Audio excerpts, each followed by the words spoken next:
Hi everyone, welcome back to the Patch Pod. This is Eugene Kim, and with Pauline Wong and John Pocknett. Hey, Hi. Hi, everyone. how you guys doing? Good. Good. Really good. Good. So, to those people who's watching, you probably realize that the quality has improved quite a bit. A lot of the back easy. Okay. We've been working on these, but yeah, hopefully there'll be enough people, watching us, and hopefully the sound quality will improve as well. So there you go. Thanks for all the support. Yeah, it's been really fun, and yeah, just cannot wait for all the new episodes to be coming. Mhm. So today we'll be talking about sources of inspiration. Literally means, like I think all three of us as a creatives, we sometimes get stuck or sometimes get in a rut or just runs out of, we just want to try different things, right? And I think that everyone do have, even if it's a solid sort of like inspiration that was somewhere we go to or something that we use. I think we kind of have to sort of reboot ourselves. So we thought we'd just talk about those things today. Did you guys? How many things do you guys have today? It's always nice to check before we start discussion. I think I have 2. Mine's like 4, but again, they're kind of interrelated. So. Okay. Okay. So yeah, we'll talk about what sort of like source of inspiration, like mediums that we use and why we use them or how we use them, and if there is any kind of sort of medium that we want to use in the future. That I think that might be a good thing to be kind of to discuss about as well. So how about for a change, I go first. Okay. And then, if you have any question in the middle of it, you can always kind of jump in. I don't know how long mine's going to be, so we'll see. Okay. So the 3 sources of medium that I use is, first is books, not like picture books, but the actual reading books. Second is visual stuff, so like YouTube and films. And then number 3 is magazines.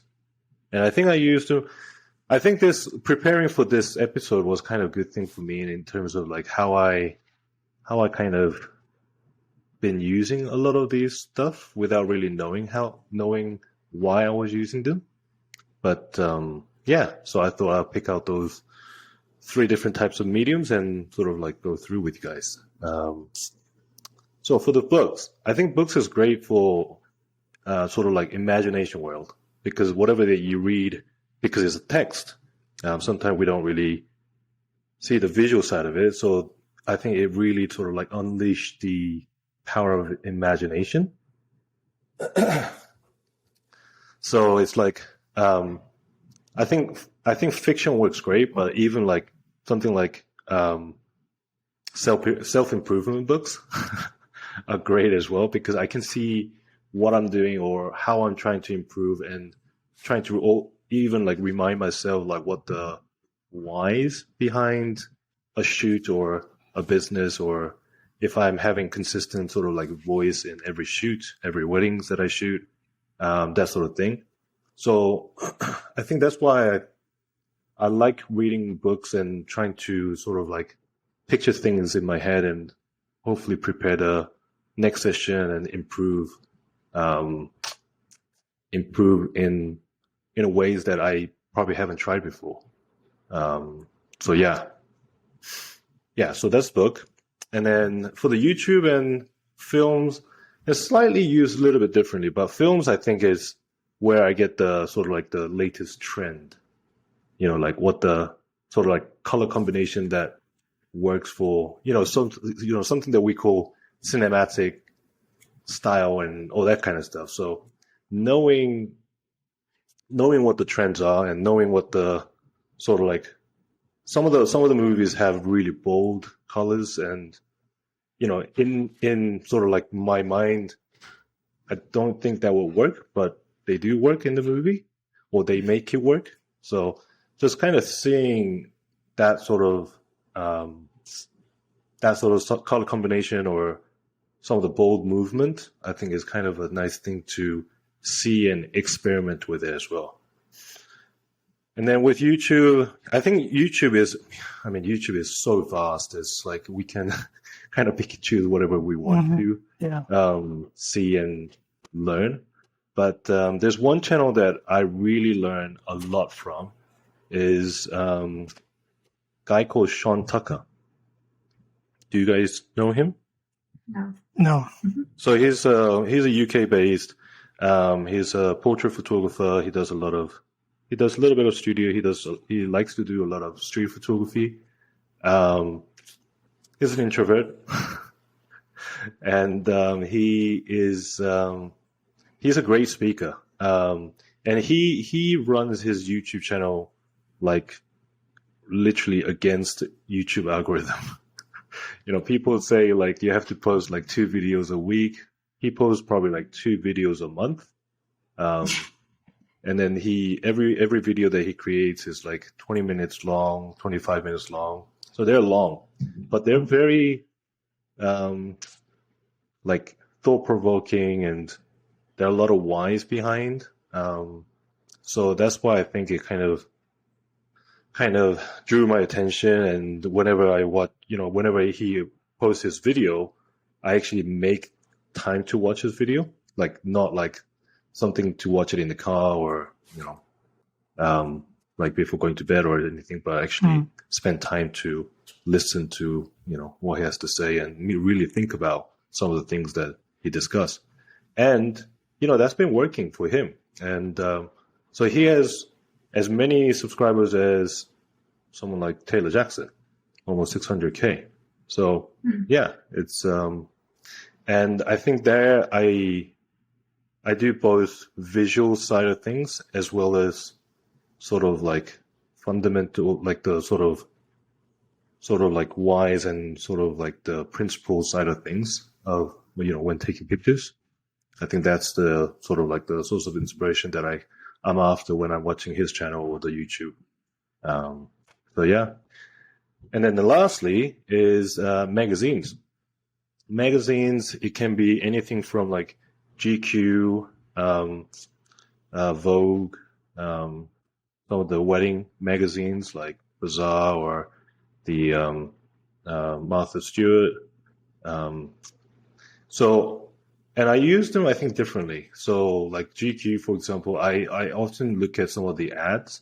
So whether that would be like, I don't know, Gucci or Burberry. And you probably agree with me with this, but some of these ads are like, we have no idea what they're saying. They're doing the weirdest poses and holding a handbag. And I'm like, so oftentimes what I'm trying to see is that, one, because they're very editorial, that style, I'm trying to imagine what that sort of like shooting environment was like. So maybe trying to see where, like how many lights they used, maybe if there was any kind of composite, like if they have some kind of poses, like their hand gesture or their head movement or their stance, like why they're doing that sort of stance. Like, for example, if the left foot forward, right foot back, if we were to change that around, how would that look, or how the feeling would change, that sort of thing. So I'm kind of going through sort of like mental practices in terms of like, how can I use that? Like, but I think it's one of those things, if I know how some of the things are done, then I get to kind of think in that process as well. So yeah, so that's how I use that. And then obviously with all the recent weddings in the magazine, they're always kind of nice to see, just because Mm. They're not always the best photos, but they're one of the obviously much better ones. And I'm trying to think, why did the editor of this magazine chose that weddings over millions of the weddings that were going on? Yeah. And was it because of the style? Was it because of the high profile of the photographer, high profile of the couple? Some of the details maybe they could leverage to market, sell some products or so. Try to understand why, and try to understand that also kind of answers the sort of like the trend that's going around that time as well, around this time. So yeah, those threes are definitely sort of like what I've noticed that I've definitely been looking at a lot of those quite recently. So that's why I chose those three. But I think one source of inspiration that I would really like to get into is classic paintings. Just because I think paintings fascinate me in a sense that obviously I never knew anything about art. So I don't really know much about paintings in general, but since I started photography, I think I can see why painting is so fascinating. Because those artists have all the controls in the world. Like it's they're drawing out of a, blank canvas. They're literally placing subjects, placing any objects in the canvas for a reason. And so trying to understand why those artists use those, shape or certain light, certain way of drawing, certain colors, trying to understand those, I think definitely can understand sort of the meaning behind paintings, and sort of maybe I can use some of the elements like that in my work as well. So definitely want to go and see the real ones, not just over the on the internet. But yeah, so I thought that might be interesting. Definitely want to try. So going back, do you have any like books or like films that kind of are the most memorable, or that you would recommend, or that kind of made the most impact in terms of giving you I think inspiration? in terms of like fiction and imagination goes, this is obviously old memory. Not really. I did it because of the photography inspirational kind of thing. But the biggest, I think, the reason I can choose books as inspiration is because of Harry Potter. Before all the movies came out, that was, I think, my first experience in, really imagining everything, literally like how Harry would look, and how, like Hogwarts would look, and how the cars would fly, and all that kind of things like that. That was just drawing everything in my head. So, and then obviously the movie came out and ruined everything. But they're great movies, but I think it's just that limits the imagination side of things, because you already know who Harry is, who what Hogwarts looked like, even though they change every movie. And then I think another book that was really good was Paulo Coelho, The Alchemist. I think that really hit really well with me in terms of, because it's very travel related.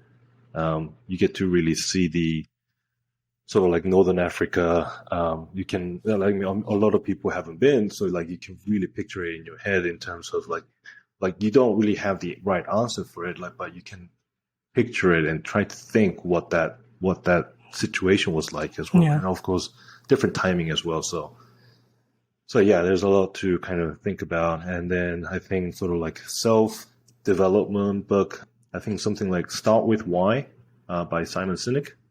I think that's a great book for kind of getting the fundamentals of principles down, understanding my whys in the photography world, and to my clients, and in general. Yeah. And then films? Films. Not Harry Potter. I think we have to kind of put Star Wars in there just because of the sheer sort of like because everything is out of imagination. I mean, obviously, people will say differently if you've read the Star Wars books first, but I guess I'm not that old. So I haven't read the books first. I watched the movie first. So yeah, so that's a little bit different. But I'm I'm going blank right now. There was one movie about Mars, and they use real extreme teal and orange, and it was one of those films that was using such a strong color palette, but at the same time, it just went so well. I don't know if it's just because the setting was because it was in Mars, but yeah, it was. Why am I forgetting the name? Is it a recent one? Sorry, no, Is it's it? I want to say probably about 10 years now, 7, 8 years. Wow. Yeah. Who's the actor? Do you remember? No, I wasn't actually watching the movie, I guess. So for me, since I'm a newer photographer, I'm doing a lot of education through YouTube, and it goes along with that's also where I get a lot of my inspiration, I guess, from YouTube and from people that I'm learning from. I guess number one for me is like Sam Hurd and Jerry Guiones, people that I learn a lot from. And yeah, that's mainly one of my where I get my inspirations. Number two would be I would say Instagram, Pinterest, social media, just to I guess to see what the current trends are. That's where we also get the hot takes. If there's anything new or if there's something new that's coming out that might that I might like, the way it looks or the way they do things, then I might try it on my sessions. And then also films. Me and my wife, we love watching movies, and now I'm more.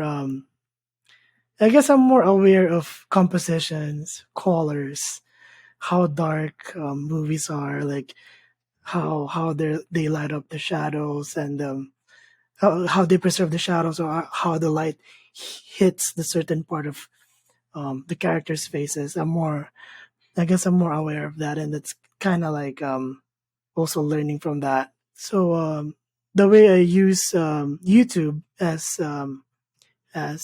like sort of my inspiration is basically just watch different YouTubers, and you can pretty much all the time there's I guess weekly, daily, there's like something new that you can watch, and also older YouTube videos you can get inspiration from older videos, seeing what's been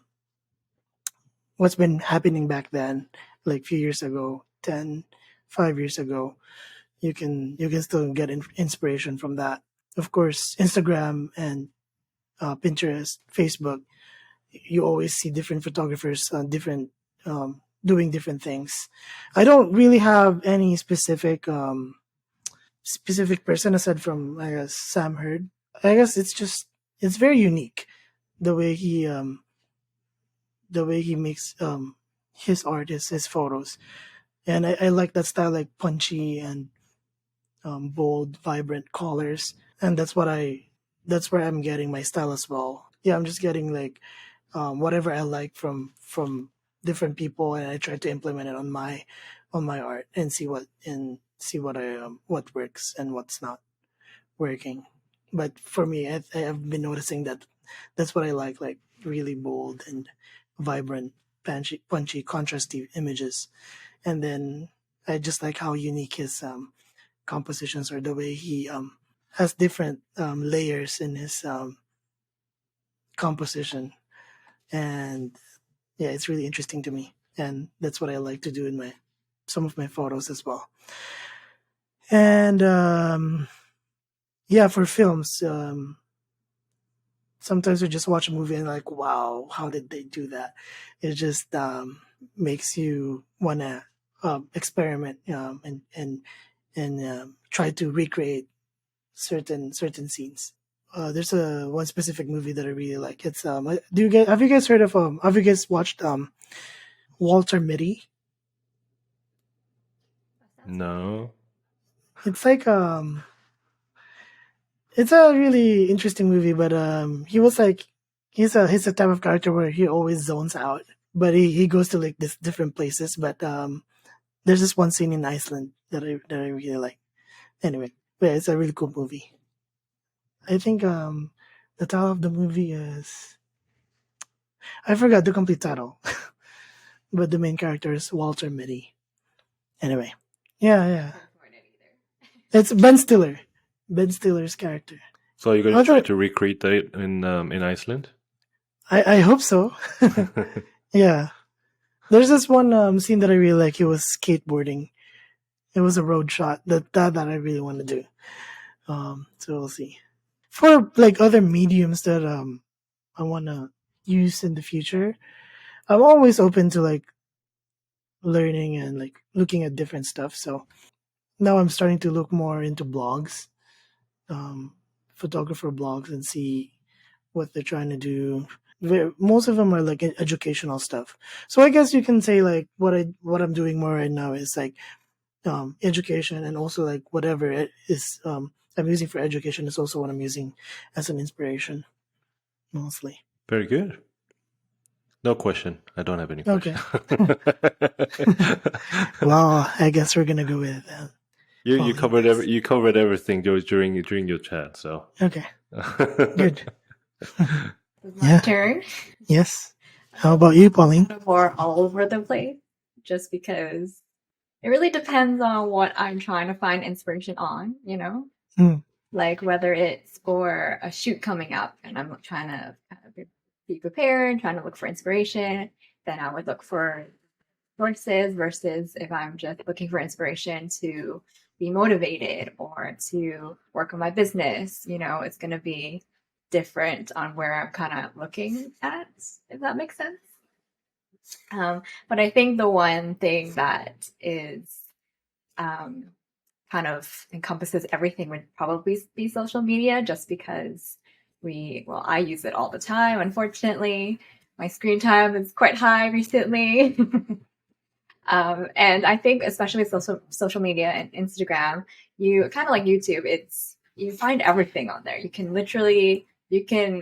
Yeah, especially if we're, for example, in wedding photography, we definitely find lots on there. And the more you look at wedding photography, the more the algorithm will tell you and show more of that. And so it's really interesting how it works. Honestly, it blows my mind how even if you have a conversation with someone about a topic, it's going to show up on your feed, which is crazy, but it happens. So yeah, it's definitely social media, Instagram for sure. And kind of related to that is other creatives. So obviously through social media is probably the best way to find other creatives.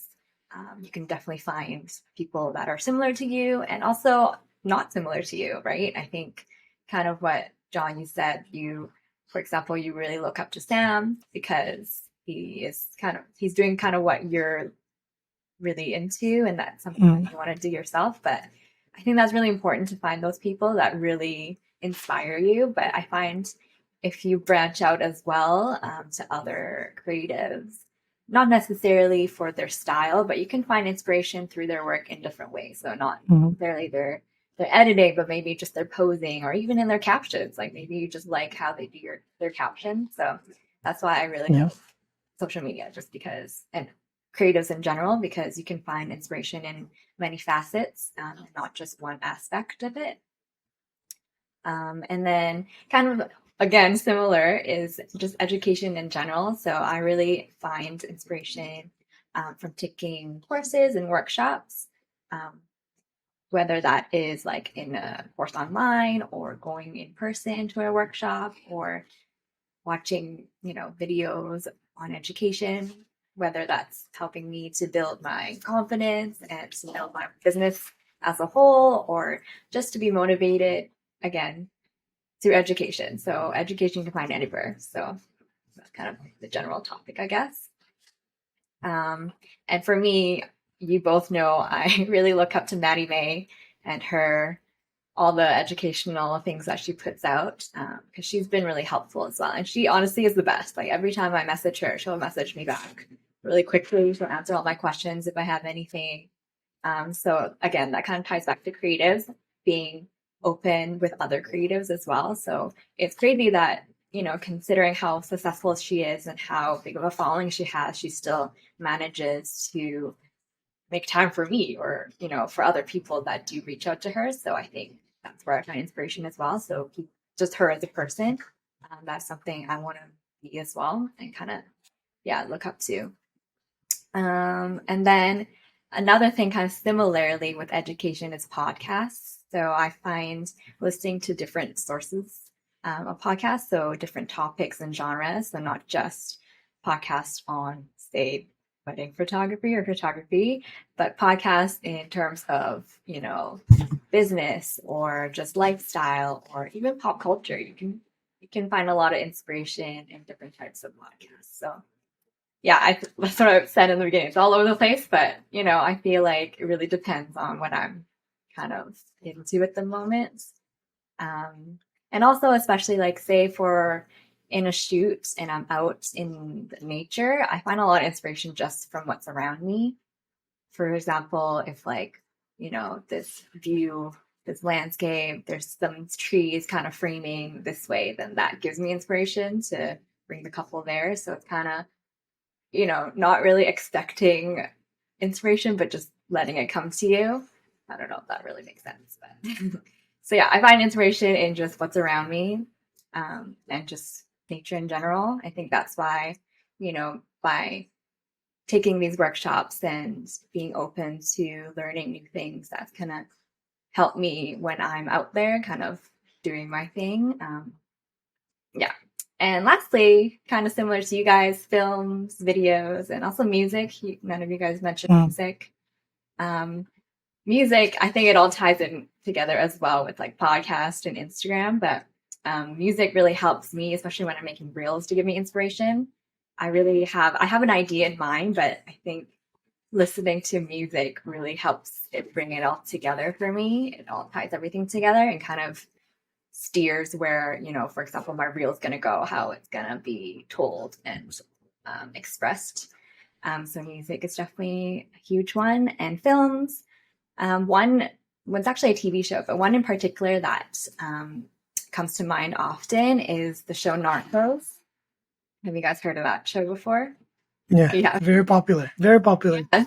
So the funny thing. Sorry. What? Oh, you don't have it.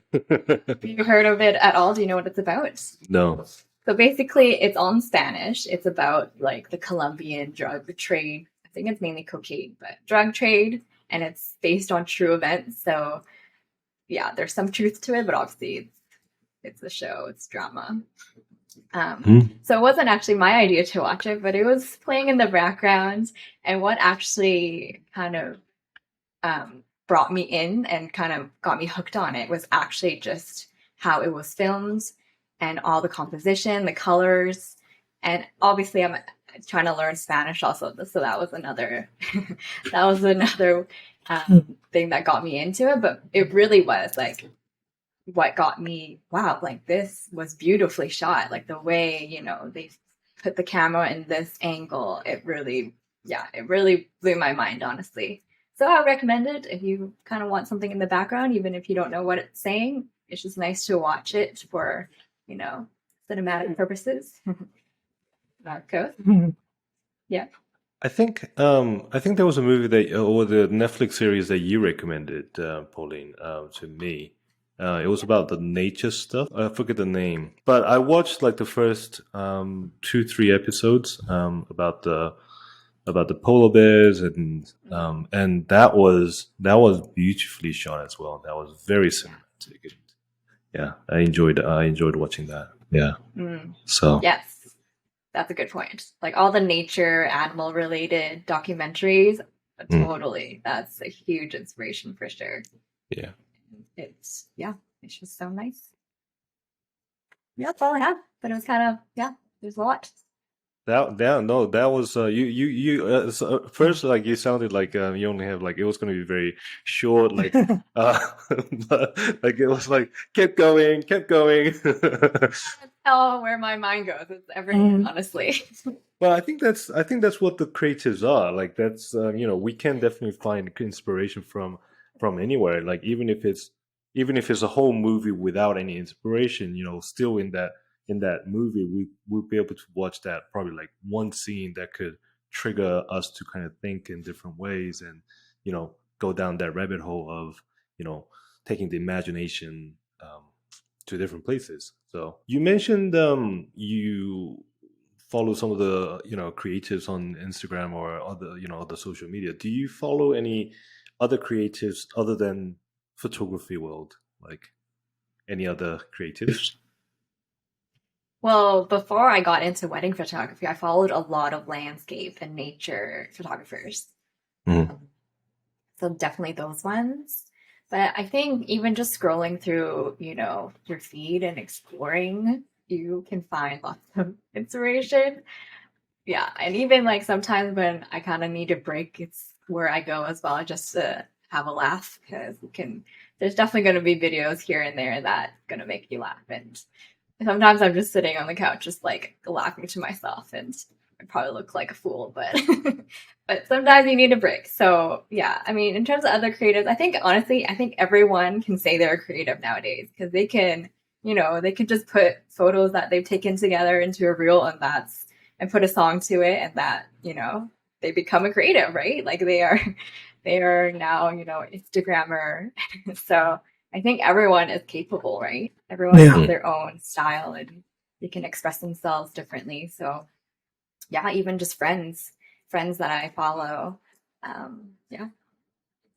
Yeah, and especially, yeah, if they're the people that we follow, then that there's definitely the relevance in terms of the reason that we need to, or there's something that we can learn and get inspired by, as well. So yeah, okay.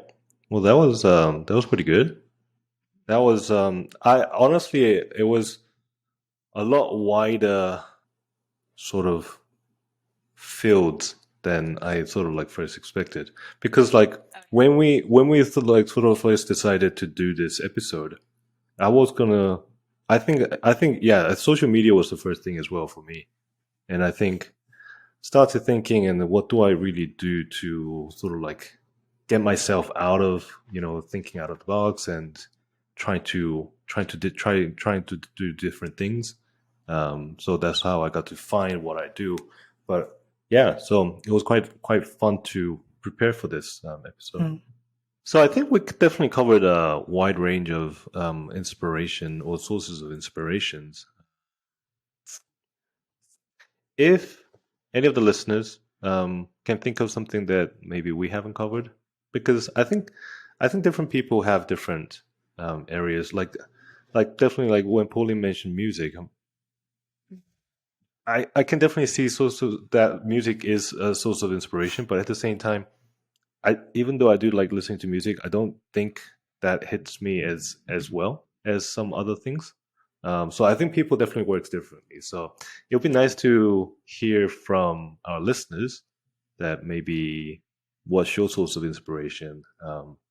Is it something different to ours, or is it kind of similar to ours, and maybe why those mediums sort of like inspire you? Um, so yeah, that would be nice sort of like discussion to have. You can comment it on our Instagram post. We're catching up. We're almost there. Um, and then always Facebook is open. Can join us. I mean, yeah, I mean, that's something that we do try to be a little bit more active with. But yeah, I think we're definitely sort of like getting the habit of recording and preparing for this podcast now, so that we can definitely do a little bit more of the posting on Instagram and Facebook, and YouTube will definitely catch up. Yeah. So, yeah. So I think that could be a good place to sort of like end it and for this episode. As always, you can listen to our podcast on pretty much all podcast platforms that you use. You can watch us on Spotify and the YouTube. Like I said, we'll get there.